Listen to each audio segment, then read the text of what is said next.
Oh no, it's been long. Now it's preparing to go.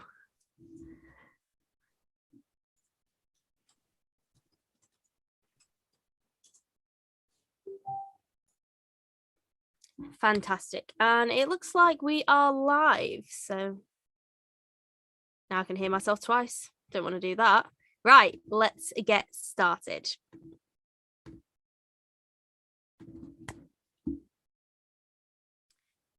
Hello, everyone, and welcome back to the Grid Talk podcast. This is episode 131 of the Grid Talk podcast, and today it is hosted by myself, Steph Wentworth from All About SteF1 on YouTube. Now, in this episode, joining me to talk about the Dutch Grand Prix, we have Grip Strip podcast Philip Mathew. Hello. And we have Everything F1's Tom Downey. Hello. So it's just the three of us today. We're going to be getting into the nitty gritty. But before we get into it, we would like to give a shout out to D Nidji from the USA, who gave us a fantastic 5-star review. So if you guys want to get a shout out on the next podcast, make sure you leave us a 5-star review on iTunes and let us know what you've been thinking of the podcast. But we're going to get straight into it today.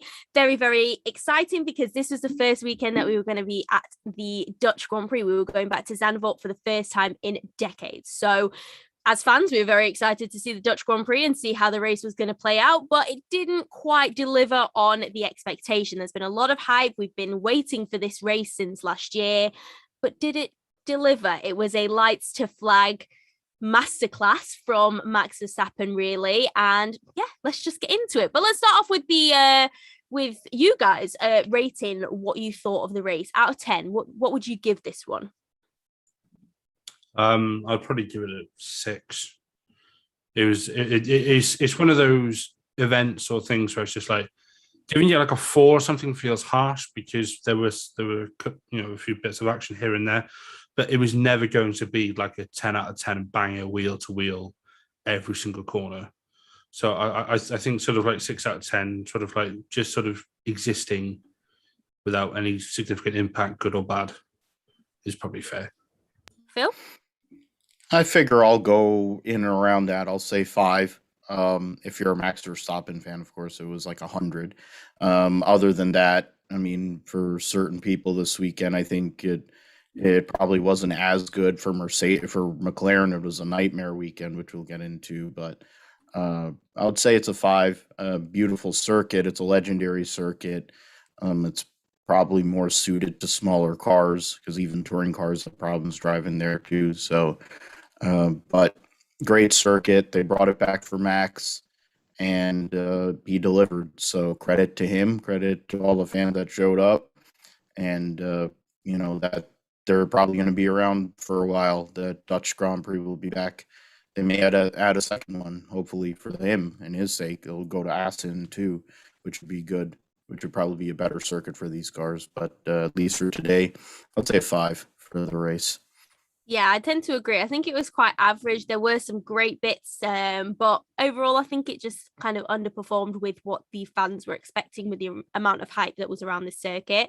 What did you guys think of the banking in particular? Because this is the first circuit that we've gone to kind of in modern day recent Formula One where there's been proper banking, and I thought the cars looked really cool, really awesome. We did see Seb take a little bit of a spin upward. I think it was turn 3. So Tom, what was your opinion? How did you find? Did you enjoy the banking? I did enjoy it, yeah, and it was nice to see the car sort of going, you sort of like turning laterally through the corners as well, because so many modern F1 tracks now. I know obviously Zandvoort isn't a modern track, but it has recently been redeveloped pretty significantly. So it was nice to see them keep the characteristics of the old Zandvoort, so, and especially increasing the sort of angle of the banking, especially around things like turn 13 as well. I mean, we saw some drivers pretty much send it around the outside through a few corners, which had it been flat, maybe they wouldn't have done, and it certainly made for good viewing. Yeah, indeed. Phil, anything to add? Yeah, I mean, I liked how Tarzan was, they reprofiled Tarzan kind of like the old days, and it helped Checo, especially with his path from back into the points. The Lion Dyke turn, which is the final turn, was pretty cool too. I mean, it's an ode to a two-time Indianapolis 500 champion, and it has more banking than Indianapolis, but it definitely helped getting runs off the final corner down that straight. Um, I think the banking is a positive for the track, because otherwise the real section is the S section coming out of what is that bank turn 3, which is where Max, I think, basically won the race, because he ran through that corner better than anybody the whole entire weekend. So it definitely added a bit of flair, and hopefully that might be a move for other circuits to do as we move forward, that are coming into F1 and are in F1 and can have the means to do that. Yeah. Interesting. So yeah, positive feedback from the banking. I think we all enjoyed the circuit in general, just not so much the racing. But let's get into it and start talking about the drivers and how well they were performing this weekend. So we ended up with just the 3 retirements. We ended up with Nikita Mazepin, who retired first. Yuki Sonoda retired after that. And then George Russell retired right towards the end of the race. But I'm assuming he completed more than 90% lap distance, so he should be classified. We will correct that if it is incorrect. But yes, so let's start off with Mazepin. It's been a bit of an interesting weekend for him, actually. There's lots to pick up on. We saw that he had an incident with Mick Schumacher in qualifying, and he had an incident with Mick Schumacher in the earlier stages of the race, where he was kind of pushing him up against the pit wall, like we've seen him do in F2. Tom, what do you make of Mazepin? Is he getting too aggressive now? This isn't the first time we've seen Mazepin push someone up against the pit wall and get his elbows out. Now, I'm not saying for a second that he should just drive around and let everybody drive past him, because he's a racing driver and he is instinctively going to get aggressive. I get that. But there's a difference between defending your line and aggressively squeezing someone off the track. We saw it with Mick in Baku, where he nearly put him in the wall doing the best part of 200 miles an hour.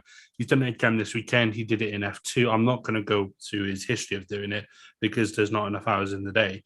But yeah, he's not doing himself any favors with things like this. And again, I get it that in F1 it's like the first person you want to beat is your teammate, and I fully back Mazepin in getting stuck in and trying to fight Schumacher, especially as he's effectively come into F1 as like the sort of like he's sort of like the evil stepchild, and then Schumacher is effectively the golden boy, because that's what perhaps the media perceives it to be, especially with Mazepin's off-track actions, and obviously Schumacher being the son of who he's the son of. But yeah, Mazepin with the thing in qualifying, how he didn't get a penalty for that, I will never know. I know you covered it off yesterday, but the fact he didn't get a penalty for it is quite frankly ridiculous. Although having said that, his engineer should have helped him in that. Should have said, Vettel's on a hot lap, be careful. But yeah, and then retiring with what was reportedly a hydraulic issue. Cool, whatever. You were plumb last anyway, so it's not going to make much difference to the championship, is it? Indeed, yeah. So he was our first retirement. Not really sad to see go. He wasn't really affecting the order too much. But our second retirement was Yuki Sonoda. He's been having a weird weekend as well. He was the first guy to have an incident in practice. I think he went out with a power unit issue. That's what AlphaTauri is saying. There was some inconsistencies with his power unit data, so he ended up being retired as a result of that. So yeah. Yuki's race, Phil, was it really anything to report on? It kind of was very quiet. When your teammate is qualified 4th and finished 4th, which we'll get into later, and you were, the one thing I'll say, there's been the excuse about Yuki, he hasn't went to this circuit or that circuit. A lot of the circuits that we went to, I think they've had in Formula 2 and Formula 3. This circuit, he might have ran in Formula 3. I don't know for sure, but the fact of the matter, or in one of them Formula 3 form, whatever, because there's multiple layers of that. But this weekend he struggled off the jump, and he really didn't have anything. Qualifying went sideways for him, so then he was on the back foot then. And then I mean, for Honda, if there's going to be one car that's going to be the sacrificial lamb, Yuki's car being the one is not the worst thing. Instead of it being the guy who's challenging for the world championship, or in Gasly's case, trying to battle for a top 10 spot with a midfield team, and even for Checo after yet his latest run from back to into the points. Unfortunate for him. Hopefully, the Monza Italian Grand Prix next week will be much more positive. Circuit, of course, he does know, and a home race for AlphaTauri as well.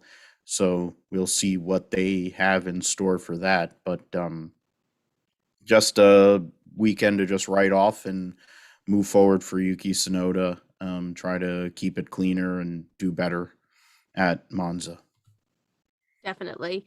And also, so I've just gone and looked at the classifications, really, and Mick Schumacher is classified 18 because even though George Russell did have to retire from the race, Mick Schumacher was 3 laps down, so George still finished ahead. So how's Mick doing, Tom? There's not really much more that he can do in the car that's just genuinely the slowest one on the grid. Yeah, Schumacher's doing all he can, and the issue with the car that he's in this year is he's not really able to fight even like the likes of the Alfa Romeos or really the Williams anymore, because even at the start of the year, before teams started developing their cars, so there was, those three were sort of like in the mix at the back of the grid, maybe for battling to see which one of them was going to get out of Q1. Then Tsunoda came along.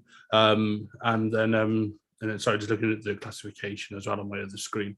I mean, the only time we have seen Schumacher sort of actually in a position where he's really been fighting was in Hungary, when he was, you could argue, lucked into the position he was in, where he was up. I think he was up about P10 or something. Obviously, when all the carnage unfolded in front of him, and he really got his elbows out when people like. It was when people like Verstappen and like Alonso and Hamilton were all trying to get past. I might be making that up with Hamilton, but there were a number of drivers who were trying to get past him. He was not making it easy. He was really getting his elbows out. He was really sort of like making that Haas as wide as the tractor that it is, and he was just effectively stopping people from getting past. Let's not forget he is a Formula 2 champion as well in what was a pretty competitive year for F2. Granted, yes, he only came, 5th or 6th or something the year before. But there was a point through his second year in Formula 2 where something just shifted and he really got a lot more consistent, and his driving matured, and he's doing himself no harm in what he's doing. He's just going about doing his business. Sounds wrong. He's going about sort of like driving as best as he can in the situation he's in, and he's just adding to that CV, and it's just only a matter of time before he gets picked up by a team higher up the grid. Definitely. It's biding his time, really. But let's move on to George Russell, who has had 2 consecutive points finishes in the last couple of races, and unfortunately it's come crashing back down. He was running quite high up, P11, P12 for the majority of the race. So he was doing a decent job before there was an undefined and undisclosed issue that forced him to retire at the end of the race. And he did pick up that 5-second time penalty for speeding in the pit lane. So Phil, George's race, a little all over the place, but he looked like he had good pace. He's still very consistent and bringing that Williams right up to the top of the grid where it doesn't deserve to be, really. Yeah, for this weekend wasn't going to be as easy of a weekend for Williams, and to take the momentum from the last 2 Grand Prix with double points, they were looking to get, and just to finish in that top half of the second half of the grid, which is where they were. 11th place, holding off Stroll and Vettel. I mean, really, Checo was the only one I was really overtaking back there. He did the best he could. The news that many of us have been waiting on is coming here soon. I mean, if finishing on the podium and getting 2 points, consecutive points finishes in a Williams wasn't enough, let alone making Q3 multiple times in that car. I mean, and the qualifying run he had last week at Spa. I don't know what happened. Maybe they're saving the power unit. The same sort of thing that happened with Yuki. We are getting to a point in the season where we're basically getting towards that third uh, part of each, for each car, third piece of all of, the power unit. And kind of makes me wish they had 4 instead of 3, so it would be a little bit more manageable, be a little more reasonable. You could kind of interchange stuff, but they talk about cost saving in Formula One, whatever the hell that is, when Mercedes and Ferrari spend $500 million. But in George's case, he'll be going that way anyway, so he'll be able to be running up in the front end here soon enough. Unfortunate he had to retire while he was running up there, contending for the possibility of a point. In the end, it probably wasn't going to come off. But for where they were pace-wise, and even after qualifying when they both went off, that was probably as best as it was going to be this weekend. Indeed. And his teammate, Nicholas Latifi, finished in 16th. He was 2 laps down. I mean, I'm going to stop saying how many laps down everyone was, because only the top 3 finishers were actually finished on the lead lap. So everyone basically was at least 1 lap down. So Nicholas Latifi finished in P16. Relatively uneventful race, I'd say, for him. Tom? Yeah, Latifi couldn't really sort of do much. He was starting from the pit lane on a circuit that is pretty difficult to overtake on. Other than Schumacher, he was last, in terms of finishes on the road. Unless we would have had a safety car or a yellow flag or a big accident or something, much like we did in Hungary, he wasn't realistically going to move up the grid that much. He did put in a good overtake on possibly Mazepin. I think it was. Yeah, it was right around the outside. It was really good. Yeah, it was around the outside of turn 1, and I really liked seeing Latifi get his elbows out, because I think he gets a bit of stick sometimes. Excuse me, but over the past sort of 3 or 4 races, he's really, really, I'd say since Austria, he's really started to improve a lot. Yeah, he was sort of like, he just got about his business today. And again, just touching briefly on yesterday, he was on the cusp of making it out of Q2. I think if he could have hooked that lap up, I think he would have certainly been close, but he didn't.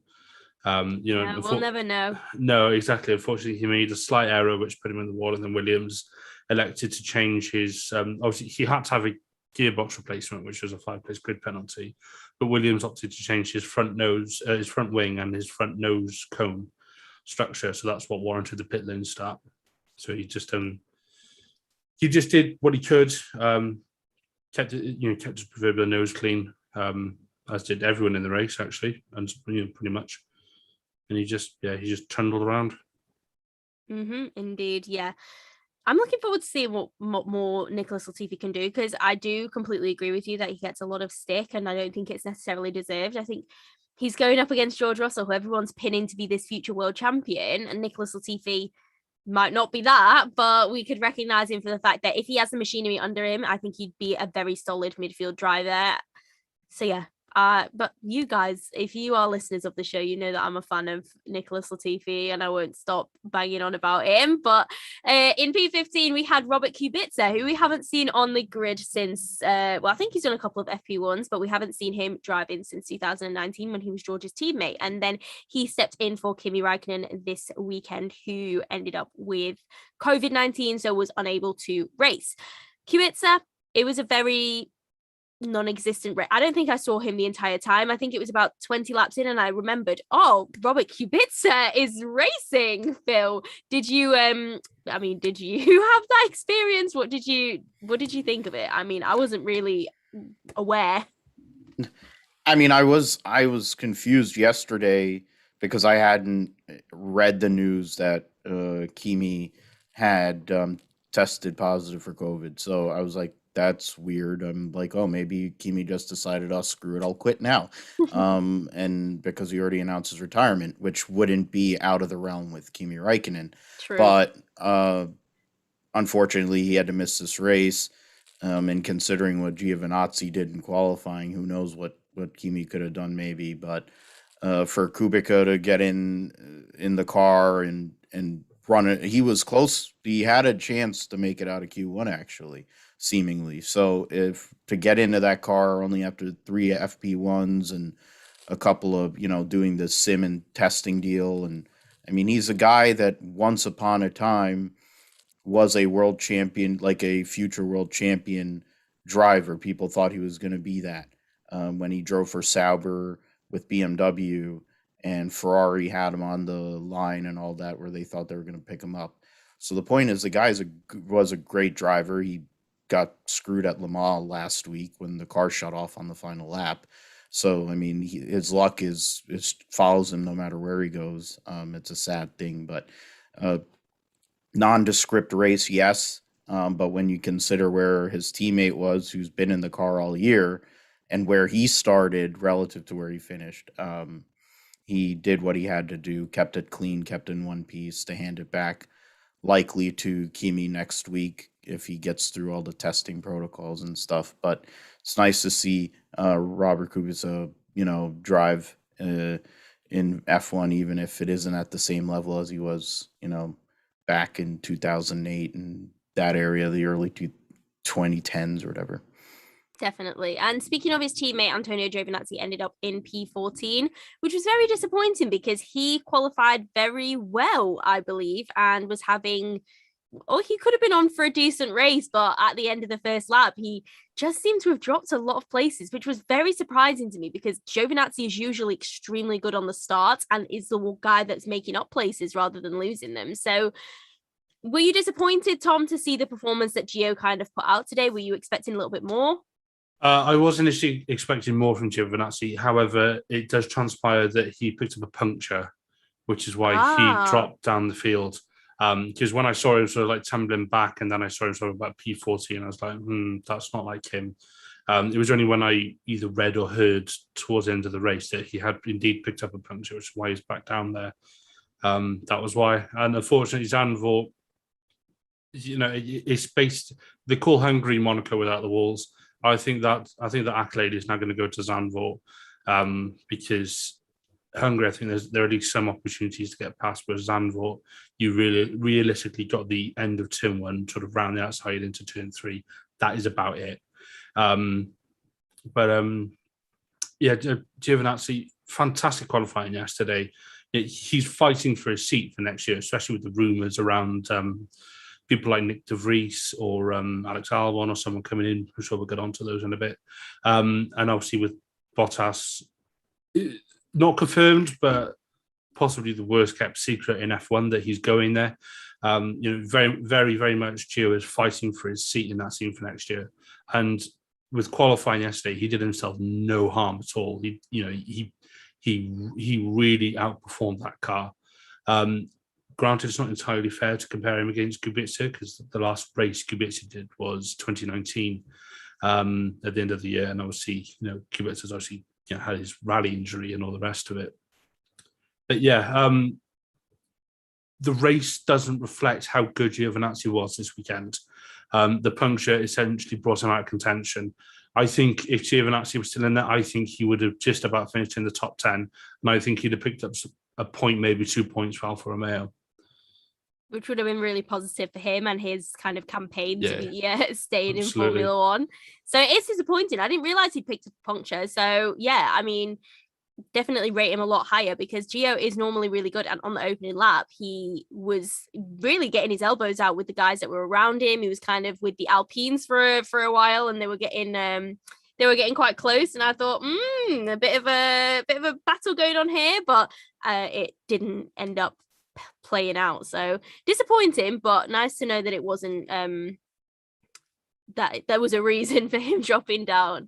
But in P13 we have Sebastian Vettel. Now he took a really, really early pit stop and we weren't expecting it, and then he kind of dropped all the way back to the back of the grid, but he was obviously at the back, starting towards the back anyway. So I feel like he was quite unlucky yesterday in qualifying, and then this strategy just kind of messed up his race, didn't it, Phil?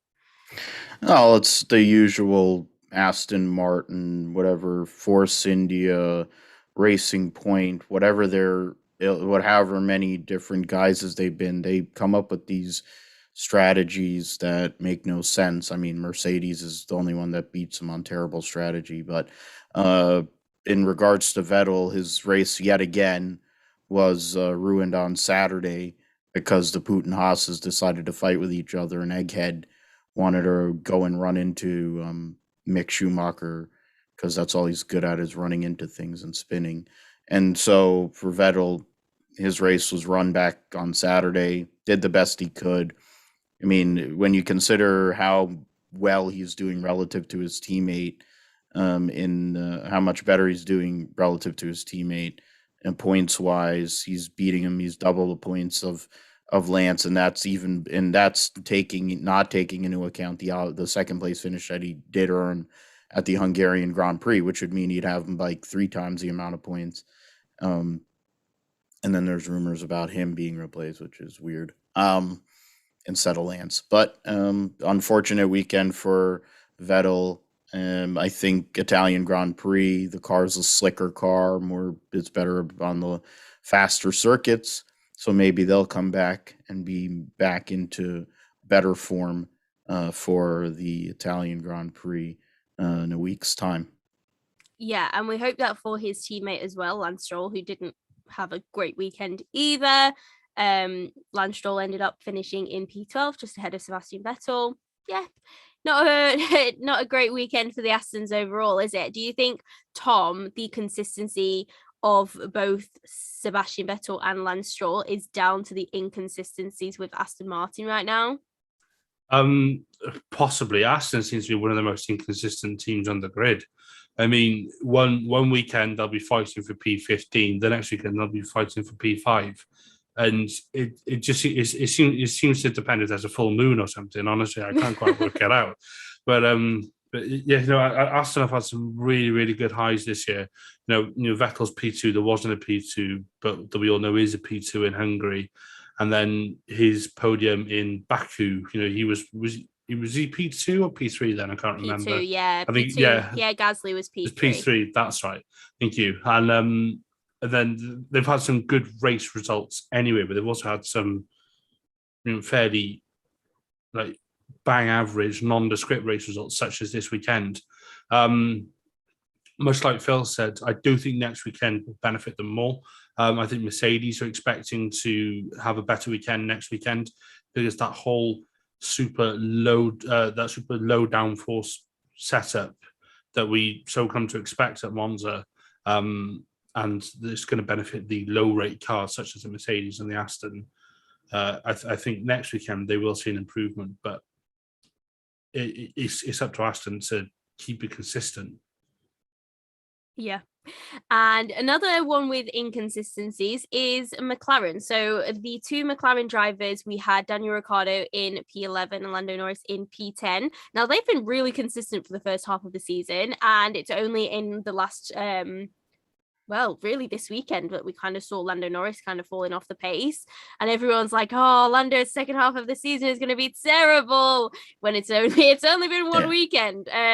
But yeah, the McLarens, who are currently in the fight for P3 in the championship with Ferrari, didn't really have a great weekend. A few mishaps with the strategy. Phil, what did you just make of McLaren overall? Because Lando managed to pip Daniel just at the towards the end of the race. Yeah, it was I go and say the circuit and everything didn't work for them. I mean, you look at Lando, didn't get a chance to make a Q2 run because of the incidents that took place or whatever, or Q1 or whatever it was, and he Q2, and so he got stuck in 13th, and at that point you're basically in a bad spot.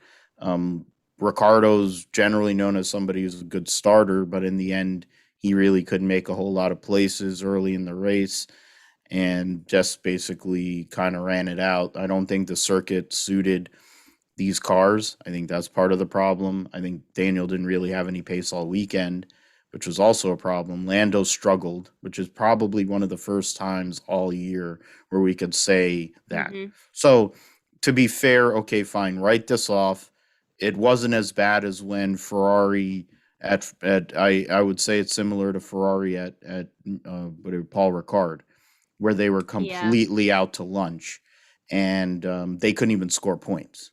And so at least they got 1 point. The two Ferraris did score, so they give a gap to them in regards to third in the constructors. But write this race off. Get to go to the Italian Grand Prix. It's a circuit that I think will suit that team much better, and we'll see what happens. Now, I mean, I also look at it in regards of Lando, that he was one possibly turn away or a couple turns away from possibly qualifying on pole and winning his first Grand Prix based on what they called last week's events at Spa, and if it weren't for a wreck. So let's be mindful of the fact that he has been the third best driver in points, period. He's been the best driver that isn't Max and Lewis this year, and they're going to have off weekends. I think he'll get right back on it, though. And I think at some point, Daniel Ricciardo does have to respond.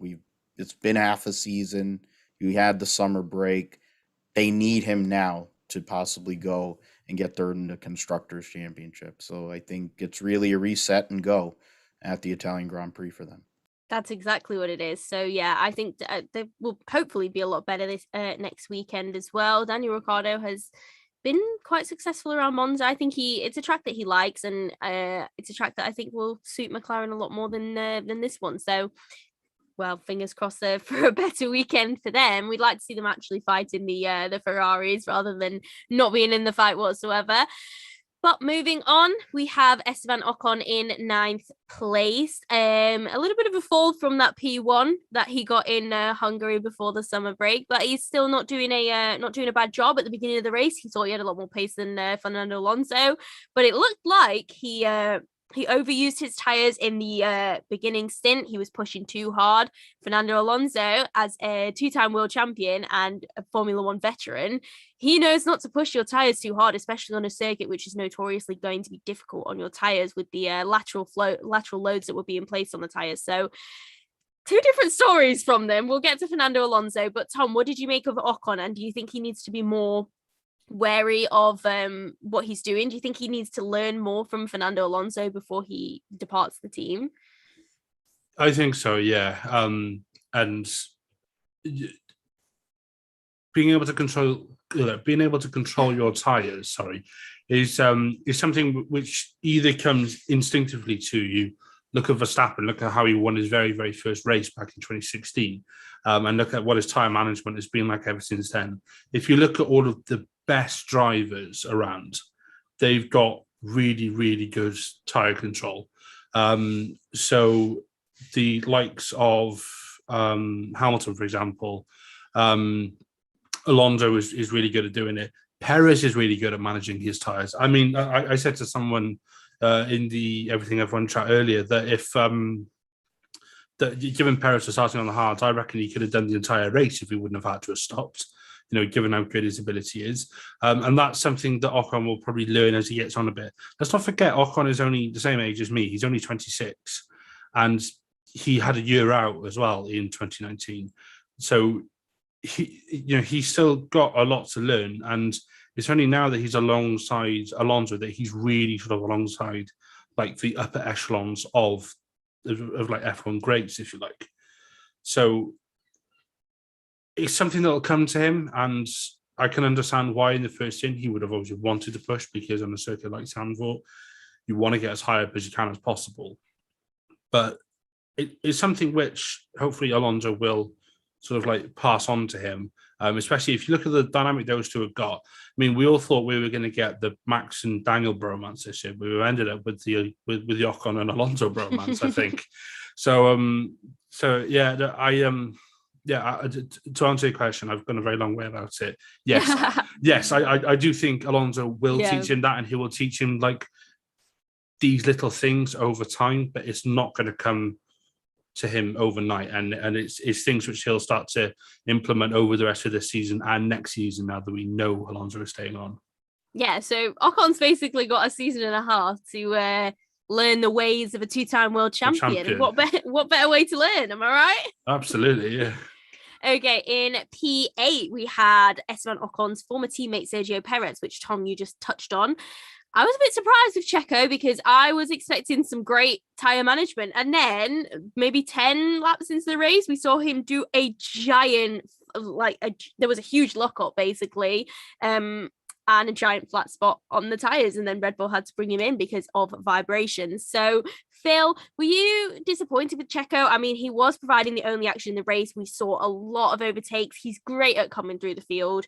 I thought he did a decent job from where he had to start, but I do think he could have been higher as well. Yeah, if he had gotten qualifying right, then I think it could have been a Red Bull 1-2, honestly.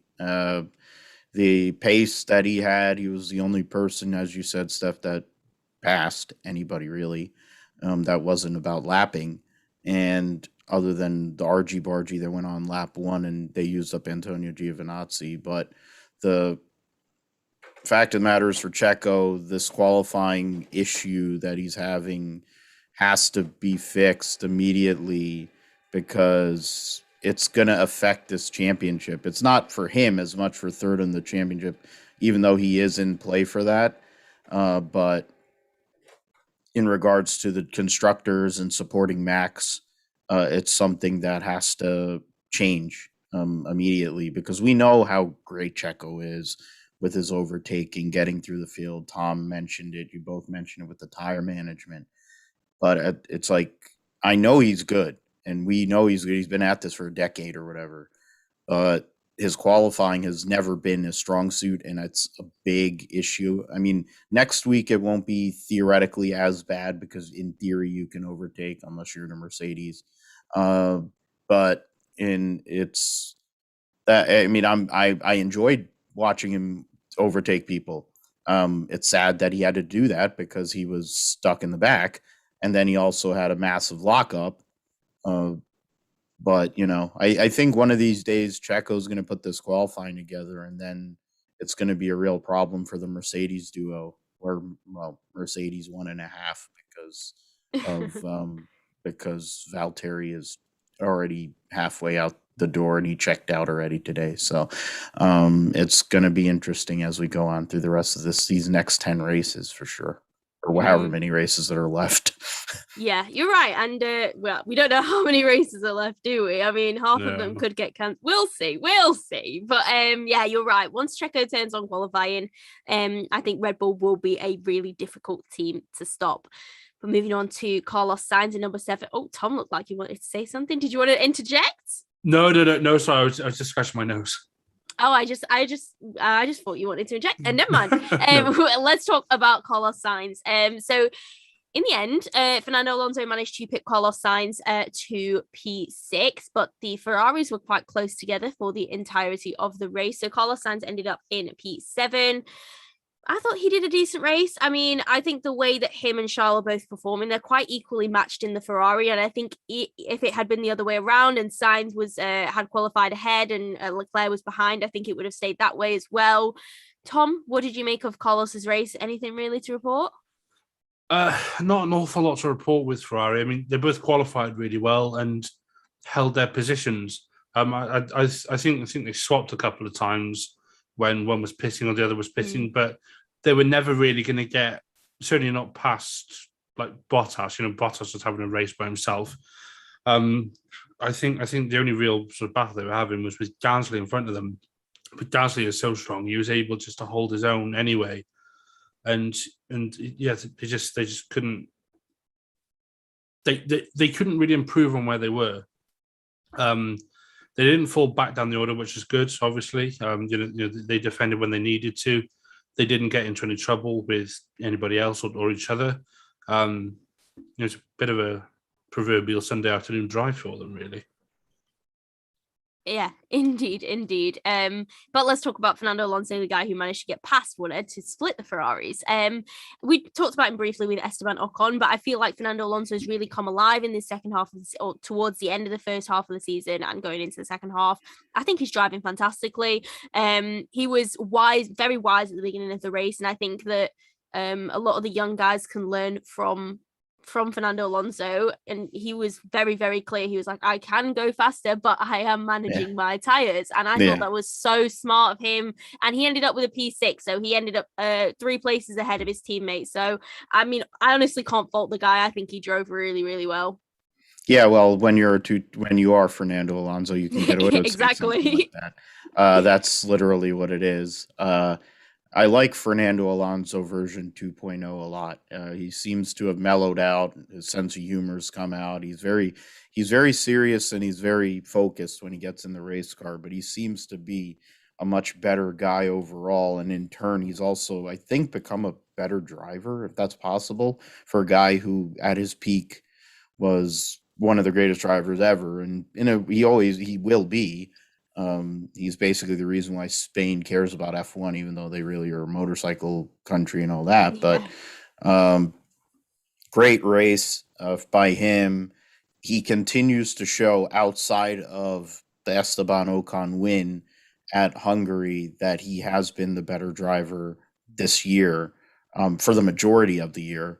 And I think it's good momentum for Alpine as they build towards 2022 and trying to look towards maybe hedging that next level of the McLaren Ferrari battle, or maybe they're looking even further forward.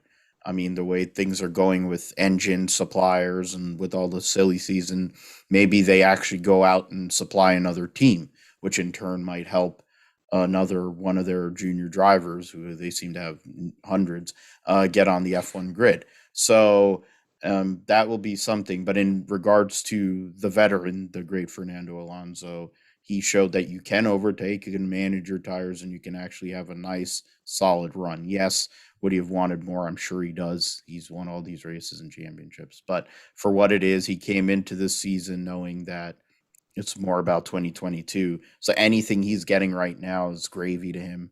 And 6th place, considering where their car is at, is probably about as good. Maybe a top 5 finish here and there, but really 6th place is about as good as you can expect for Fernando Alonso. And we'll see what happens at one of his better circuits at Monza. Yeah, I mean, I think a 6th place is great for where the Alpine is in terms of the midfield cars, because if you want to put the McLarens and the Ferraris ahead, then he definitely shouldn't be in 6th place. So I think his cheeky little results here and there are quite a testament to how fantastic of a driver he really is. But we kind of briefly talked about Charles Leclerc. I don't really think there's much more to say. He was very much similar to Carlos Sainz in that they both qualified really well. I think Charles had a really quietly great race, but I was a bit disappointed to see Pierre Gasly start to kind of bridge that gap, or the gap opened up between Pierre Gasly in 4th place and Charles Leclerc in 5th for the majority of the race. And I thought Charles might have been able to challenge Pierre a little bit, but alas, that didn't happen. But let's talk about Pierre, because he's honestly doing a fantastic job. I don't think you can fault him whatsoever. The AlphaTauri car is definitely not the 3rd fastest car on the grid, but yet he's still dragging it up. Best of the rest every week in qualifying, best of the rest in races. I mean, that's what he got today. P4, a lonely little race, Tom, but honestly, this man is doing a fantastic job in this midfield team, isn't he? Yeah. I mean, there's only so much waxing lyrical we can do about Pierre Gasly. And it's only a matter of time before he gets snapped up by a senior team. If he wouldn't have had his failed outing at Red Bull in 2019, you'd think that a few teams would be queuing on the block to get him on their books by now.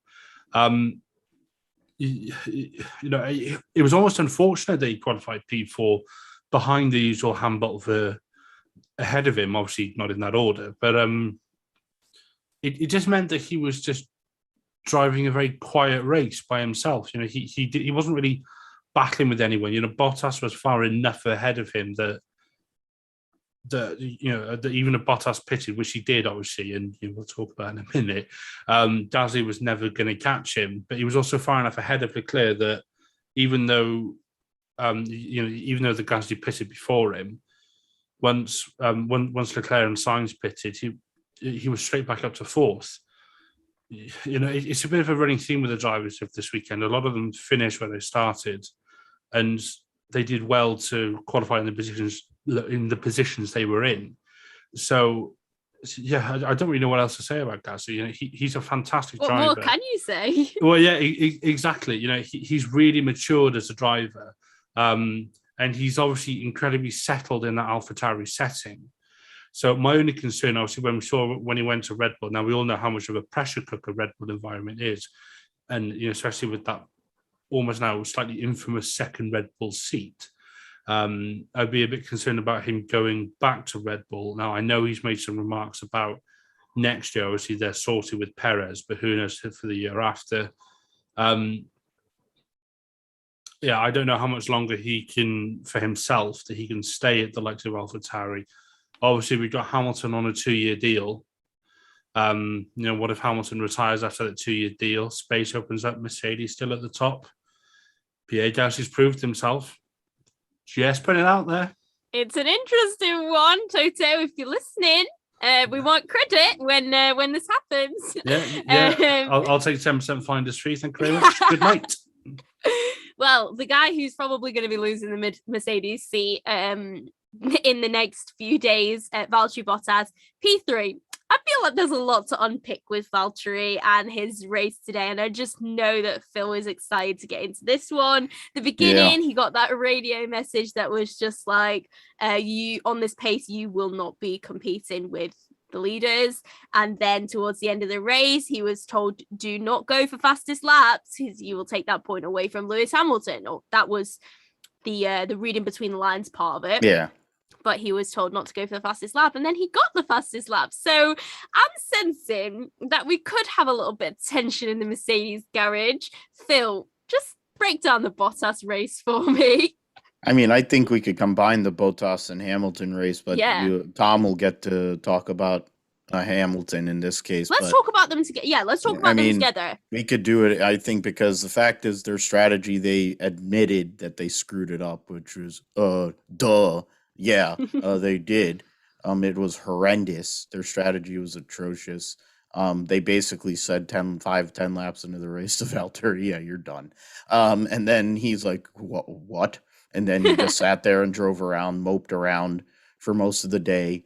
And then for whatever reason, it was inexplicable, they pitted him for tires. They should have just left him out there on those tires. I mean, they were saying it, Jensen and Crofty were saying it. I'm like, why are you doing this? If Max has a problem, I mean, they figured he wasn't. They could see whatever data, but it's like, if you pit both of them and then he has a problem, he may still win the race anyway. I mean, he was so far ahead, it didn't make a dang difference what Max did, but they shouldn't have never pitted Valtteri Bottas in that spot. And then when they see him going and putting purple sectors in, he already knows he's done. He already knows he has a job next year. What difference does it make to him to set a fastest lap? The point stays at Mercedes. So I kind of got a kick out of that personally, even though I'm a Lewis guy. I'm like, this is dumb, but I'm like, I enjoyed it as well. You're just basically setting up your own pain. And Toto started stuttering really bad when he had to explain all this horrible strategy. Well, yeah, because your team does this all the time. It amazes me how a team with this much resources and all that has such bad strategy. Do you know what's really interesting is we all used to say, oh, Ferrari's got awful strategy. Yeah. And it's the tables have completely turned because Mercedes, now that they're in this close fight with somebody, they are a mess. They have no concept of, pre-thinking or anticipating what other people are going to do. They're just, with the second, I think it was the second pit stop of Lewis, and they pitted him so early, and he thought, he was like, I have so much life left in these tires, and they were trying to like undercut Max with the medium tires and then make them go to the end of the race, and it was just, it was all very rushed, and I was thinking, wow, the Mercedes guys are just they're just cracking under this pressure that they've got right now, which is really interesting to see, actually. I mean, I think for the F1, for the broadcasters and all, they just love playing Lewis whining, so then he'll go and get a fastest lap, and all the make all the fans that hate him angry that he set a fastest lap when he's whining. That's all they like to play. Like, you never hear. I mean, Max Verstappen's a robot anyway, so you barely hear anything he says. And half these people are, I mean, play a radio conversation from a Ferrari driver, play a radio conversation from a McLaren driver. I'd be interested to see what Lando says. I mean, come on, you have all these different things, all these, like, I would love to hear the Valtteri build. I just want the full unedited race thing between him, his engineer. Then you have Val's calling in. You have all these people. Like, come on, you know the guy doesn't care anymore. You basically are giving away the Constructors' Championship now when you make this call next week, which the point is this call was coming months ago anyway. Today might have been the beginning of the end for Mercedes, at least on the constructors side, because you're going to basically be fighting 2 to 1.5 really. And it's unfortunate, really. I don't think Valtteri Bottas is that bad of a driver. He's had a good run. He's been there a long time. He's done his part. He's won races. He's been 1 year, I think he was a championship contender.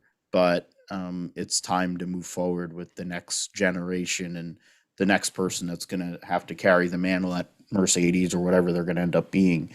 And that's number 63. So we'll hear about that. He'll get to go and be in purgatory like his Finnish compatriot at Alfa Romeo, probably start drinking some vodka and partying hard or eating porridge while he's dancing to some upbeat music or something. Whatever Valtteri Bottas does, who knows what Valtteri Bottas really does. But yeah, interesting day for him for sure. But he wasn't the only one in that garage that had an interesting day.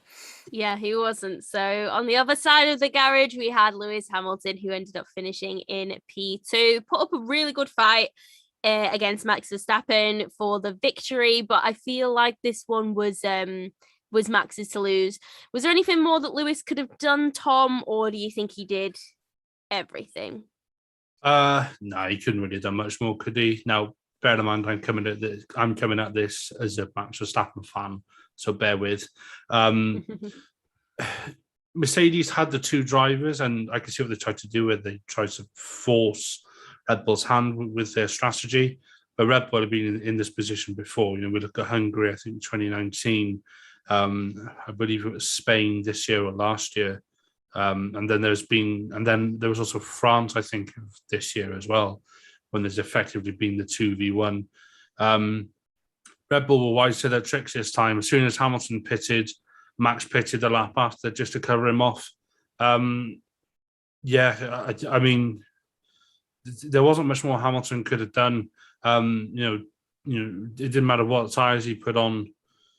Max was just able just to hold that distance enough, and Hamilton was never really in like attacking distance. If there would have been a safety car or something, maybe they would have bunched up. But you know, much like I said earlier, they were never going to get. Once we got through the first couple of turns, we're never going to have a safety car this weekend, thankfully. And yeah, there wasn't an awful lot Hamilton could have done. They both got pretty even getaways at the start of the race. We saw how aggressively Max was pointing his car to the right to cover Hamilton off, which we've seen Hamilton do in the past. We've seen whoever's on pole position do in various circuits, because obviously you're a racing driver, you want to protect your lead. But as soon as Max was clean into turn one, Hamilton just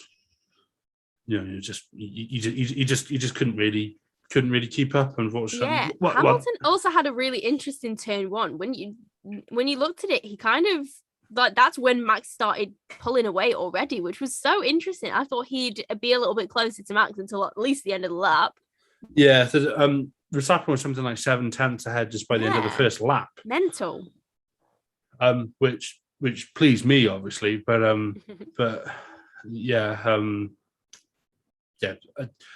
I think after a while, Mercedes realised that it's going to be a case of getting a good haul of constructors' points, and then obviously the issue with fastest lap, like Phil just said, where they basically, I said to someone earlier, this was like Mercedes saying to Bottas, "Bye, Felicia." It's just, he knows he's going, they know he's going, we know he's going. Just tell us, just stop messing about with them. Put us out of our misery. I know exactly. It's like, did you see Simon Lazenby on the Sky F1 coverage say to Toto, will there be an announcement next week? And Toto basically said, maybe, maybe not. And then just had a massive grin on his face. They're not very good at hiding it, are they? Well, no, they're not. But it's like the worst game of Chinese whispers by this point. It's just a case of actually getting the announcements out. I think even the contracts are signed. Because did you see the beam on Toto's face after George put it P2 in Belgium last week?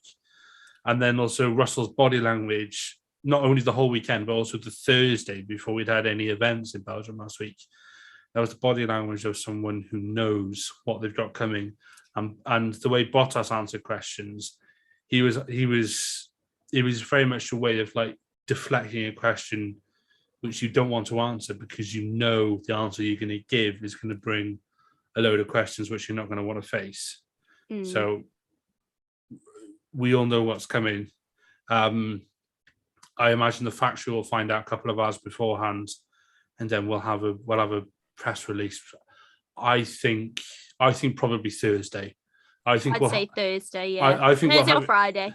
I think we'll have it Thursday, maybe Friday. Ahead, but I think it's going to come ahead of the practice sessions.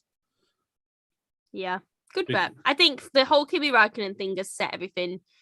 Kimi retiring from the sport has now set everything in motion. So yeah, absolutely. And domino effect. Yeah, and then I wasn't expecting the Kimi announcement to come as soon as it did. Yeah. But I think that's why it just accelerated everything. So.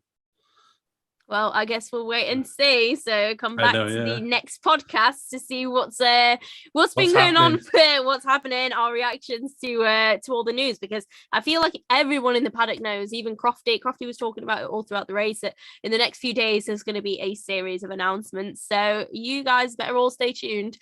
But we have one more driver to talk about, and it is our race winner, Max Verstappen. A lights the flag victory in front of a home crowd. So he won last week in front of a home crowd, but there wasn't really a race, so yay for him last week. And then he had his other home race really this weekend, the Dutch Grand Prix, and he is the first Dutch driver, I think, to win a Grand Prix, so he is a big deal in the Netherlands, and it was a big positive vibe for all of the fans at Zandvoort. It actually looked really kind of awesome to be there. I mean, they were just all on a massive high the whole weekend. But yeah, I think Verstappen drove fantastically today. He's back in the lead of the Drivers' Championship, which is probably well deserved because he was driving exceptionally well today.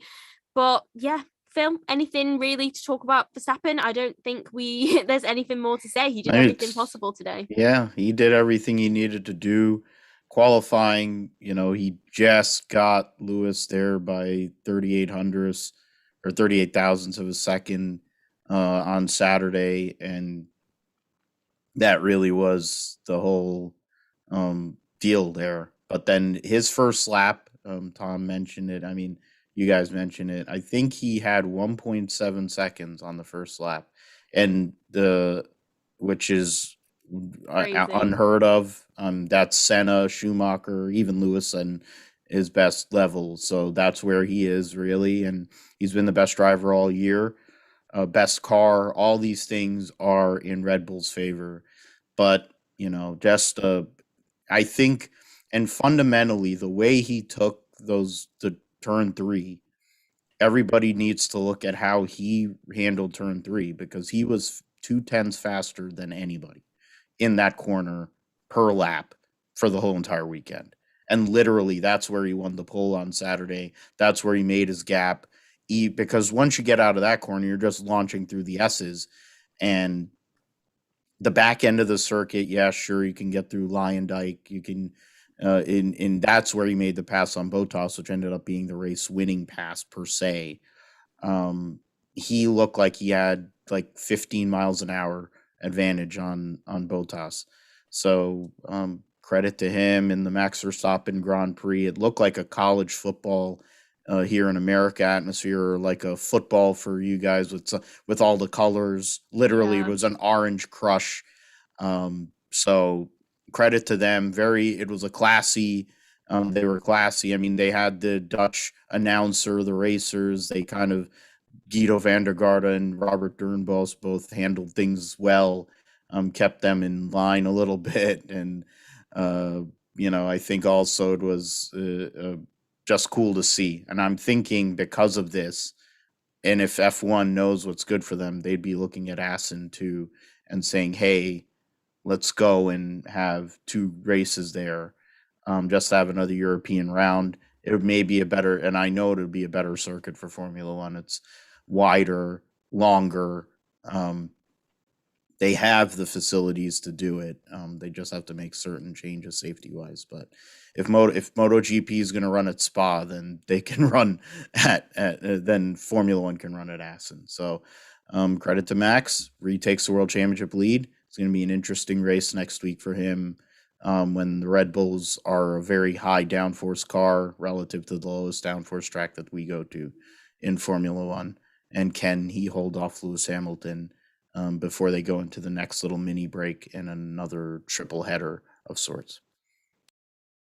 Definitely. But it's been positive. Yeah, I think overwhelmingly throughout this whole podcast, we've just been quite thankful and happy that it was a beautiful location. The fans were great, fantastic atmosphere, great performance by Max, Lewis, and a lot of the drivers on the grid. Less than optimal performances from others, but we've talked about that now. But I'm going to ask you guys one final question: who was your driver of the day? I initially said Max, but I'm actually going to go with Perez. He pretty much scythed through the field, and he ended at P8 from a pit lane start, which on a track like Zandvoort, that's pretty good going. Yeah, I was going to go with Perez too, but I'll go with Fernando Alonso because he actually made up position somehow on this racetrack and finished 6th. So yeah, I'll go with Fernando. I mean, I was thinking Gasly, but then he literally never was covered outside of his pit stop. He literally just did what he was supposed to do. Yeah. But yeah, I'll go with Fred as my pick. I'll have to go with Gasly then because you took my pick. I was going to say Fernando Alonso, but that's all right. We've all gone with different ones. I like it when we all go with different ones so that we change it up a little bit. But that's been great. I think we all very much enjoyed that race. Thank you guys for listening. But we always broadcast these shows live on YouTube when they happen. So make sure you like the F1 Chronicle on YouTube so that you can see the show live as it airs. Make sure you turn on the post notifications and subscribe to the channel so that you never miss the content from us. Our podcasts are available on all the normal podcast streaming platforms, on Amazon Music, YouTube, Spotify, Verbal, Google Podcasts, Apple Music, Omni Studio, and Pocket Casts. There's loads of them. Anyone you could possibly imagine, just search for F1 Grid Talk. There is a massive back catalogue of shows. As I mentioned, I think this is episode 131. So there are 130 other episodes to sink your teeth into if you fancy it. So just take a look and see if you fancy anything.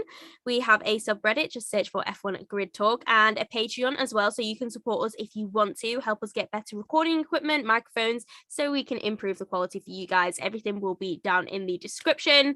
We'll be back next weekend we'll be back tomorrow actually to preview the Italian Grand Prix, and then we'll be back with the quali report for this weekend and also the race review on Saturday and Sunday respectively. So make sure you guys come back and tune in to all of the upcoming shows before we have a little break before going on to Russia. But thank you all so much for watching. Thank you for listening, and we will catch you in the next show. Bye.